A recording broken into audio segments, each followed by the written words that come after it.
it's a girl Sibu here, touching base with you. Yesterday, Dr. Mandela died, and that was the 5th of December. We mourn his death, but above all, we celebrate his life. Everyone and anyone knows that there is no greater man than Nelson Mandela.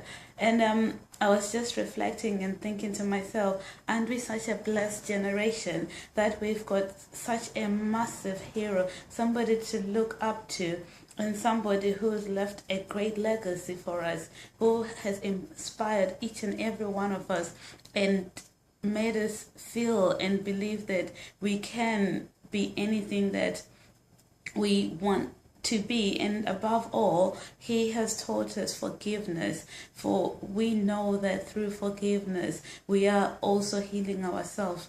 We're healing ourselves. It's also for a greater cause, because when we are united, we are a greater force than when we are divided.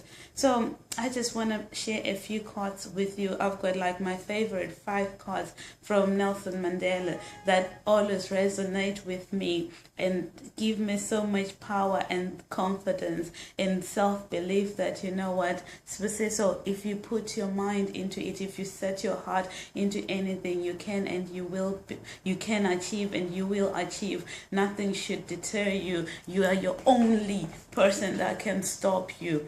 And the first one is not the it's not like my number one, but it's something that I feel so important and I strongly believe. He says that education is the most powerful weapon which you can use to change the world.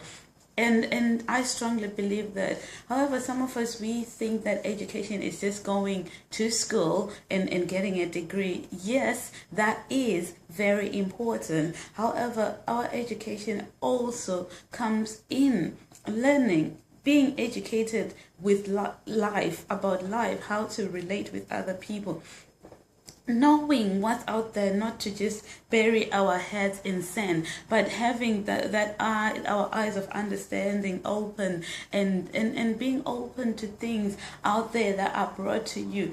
Just because your mama told you otherwise or your daddy told you otherwise, it doesn't mean that it cannot be done in a different way. There's always a way. Because it just reminds me of a story that this girl used to always, she would just chop her bacon every time she was frying it, and her husband said, why do you chop your bacon? And she says, oh, because my mama did that. One day she was by her mom's place, and she asked, Mama, why do we chop bacon every time we fried it? And Mama said, because Mama told me so, your grandmother told me that. That's why I chop it when I put it in the frying pan. Okay, time elapsed, and guess what? One time she was at grandmama's. Grandmama, why do we always chop bacon when we fry it? And grandma said, my little one, you know what? I always had a little tiny pan, so it was not enough for me to just put the strips as they were. So I would chop them and then put them and fry them in the pan. So you know what? Just because Mama did it doesn't mean it's always the right way. It's wrong. It's neither wrong nor right, but you know what? You need to be open to ideas. You need to be open to new things. So this girl was blessed. She had this massive frying pan and she didn't need to chop the bacon. But because Mama did that, because Gogo did that, Nan did that, and then she did that. So when we are educated, it's not just the education of having a degree, but, education of life and new things, being open-minded. It will take us to greater places. And then the second quote I want to share with you is, he says that there is no passion to be found playing small in settling for a life that is less than the one you are capable of living. Don't settle for less. Just because your sister is okay being what she is, or your brother is okay being what they are, or your friend is okay being what they are, it doesn't mean that you necessarily have to do that. Sometimes you need to expand the horizon and find your greatest potential, because we are all unique. We are fearfully and wonderfully made. We are different, and the beauty about us being human beings is that God created us differently, and He embedded something special in each and every one of us, and it needs us to tap into that. And my daughter would always say, if I say, you know what, Zinzi, what are you doing that for? Don't do that. She'll be like, Mommy, everyone is different. And that has stood with me. And you know what, we are all different, so you don't have to be like the next person. But what is important for you is to find your unique streak and channel it, and use that to connect with people and create your destiny. This is what it's all about. We were created on this earth to leave a legacy, and thank God we do have Tata Mandela, who against all odds showed us and taught us that we can be great people, that we can live in forgiveness, and we can achieve our greatness. And that takes us to the second card. He says, do not judge me by my successes. Judge me by how many times I fell down and got back up again. Don't be scared of failure. Many people are so scared of failure that they don't want to try out new things because they failed the first time, or they failed the second time.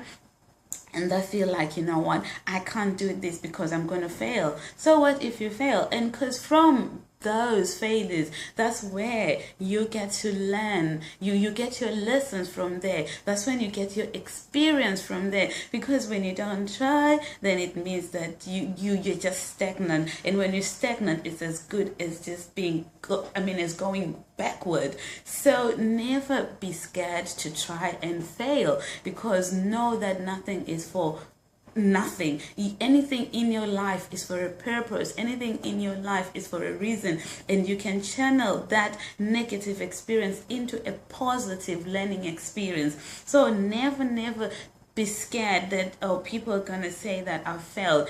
And you know what, if you succeeded yesterday, so what, that was yesterday. Yesterday is gone. Today is another day. So it's about how many times we fall, and when we fall, then we get up, that we create our character, that we are able to create our destiny.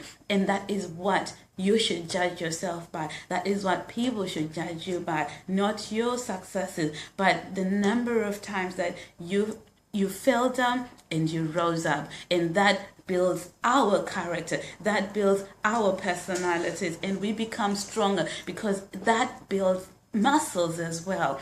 Because when you fall, then next time you know how to land, and first you might fall and it would be hard. The second time you would know how to create a soft landing. So don't despise any situation that you've been, because through that you've built muscle and you've built experience. And then comes to the fourth one. It says, you know what? Poverty is not an accident. Like slavery and apartheid, it is man-made and can be removed by the actions of human beings. And I always tell myself that if it has to be, it's up to me. You know what? Because I can wallow and cry and have a pity party, oh, because I'm black, because I'm a woman, because I'm an immigrant, or because of this, or because of that. I can create thousands and thousands of excuses, but I always tell myself that, you know what?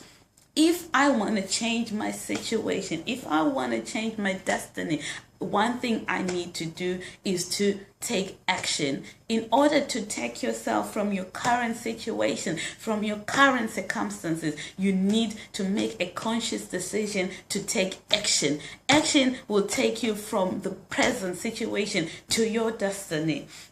So you know what, it's up to you to remove yourself from that situation, because a pity party will never help. You read yesterday, Osborne is saying that we might need to work up to 70 years old, but you know what, some people would work up to 70 years old. But if I don't want to work up to 70 years old, then it means that I have to take action now and do something to change my current situation and my future, for myself, for my children and my children's children, and to create a legacy for myself. And it starts by me deciding that, you know what, this is what I want for myself, and I'm willing to do whatever is necessary to change my life. And the final one that I so love, it says, for to be free is not merely to cast off one's chains, but to live in a way that respects and enhances the freedom of others. If you want anything to happen in your life, if you want success in your life, if you want to see a positive change in your life, number one is to have a love for people. You need to be that person that wishes other people well, that wants to see other people succeed, that is always rooting for the success of other people. Because when good things happen in other people's lives, believe you me, good things begin to start flowing into your life. Because if, like for instance, if you are in a team and you are a great team member and you root other people to their successes, at the end of the day, something good is going to happen inside of you. And when those things begin to happen, good things begin to happen in other people's lives, then it begins to come to you. And through that, you find that there is more power when people are unified than when people are separated. You even, like for instance, you look at gangs, they may be wrong, but because they are all unified, they've got all one cause, they are unified in that wrongdoing, and they succeed. So can you imagine if you're being unified, doing something beautiful, something great, how far you'll be able to go? So, we celebrated Mandela's life. He taught us so much. He left us a great legacy. And you know what? You can create your own legacy. You don't have to be Nelson Mandela. I am Sibusiso Moyo, and I know that I am creating a legacy for my family. And at the end of the day, you can also do that by taking a step to take action. If you have wanted to do something in your life and you were scared of failure, it doesn't matter. It's bouncing back that will create those muscles that would give you good lessons, life lessons. So you know what, I'm also inviting you, of course, to join my team. There is so much that is happening in our team, and there is so much that is going to happen in 2014, and we want you to be a part of us. And if you are not joining the team, just I hope this video has blessed you and has left something, and you've learned something from this. So